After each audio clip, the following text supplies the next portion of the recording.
ti pse provon më shumë lajme të zeza se sa lajme të bardha, për shembull? Se këtu profesor, vetëm lajme të zeza prodhohen, këtu vetëm të zeza ndodhin. Këtu nuk është se ndodh në i gjë e bardhë, për shembull, në i gjë e bukur e kuqe. Këtu vetëm të zeza dëgjojmë. Dhe ato natyrisht do t'i themi. Sepse duhet të jemi transparent me audiencën.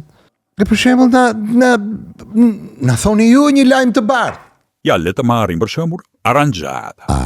Aranjata është një produkt shqiptar, është një produkt i cili sa po e pi, me njerë të qonë në kohë mbrapa, në nostalgji, në kohë të bukra ose në kohë të vështira, por kur njeriu ja ka dal, kur shqiptari ja ka dal, kur burat ishin bura dhe grat ishin gra, ashtu siç thua dhe ti në hapje të çdo emision. Po, kjo është e vërtet, Aranjata është vërtet dhe për këtë neve kemi... Ky është një lajm i bardhë. Po, lajm i bardhë. Nëse nuk të mjafton ky, le të marrim shembuj të tjerë. Jo, më mjafton, sepse dua ta shtoj edhe unë që pikrisht, sepse është një lajm i bardhë, për shqiptarët neve prandaj e kemi dhe sponsor general, prandaj e promovojmë.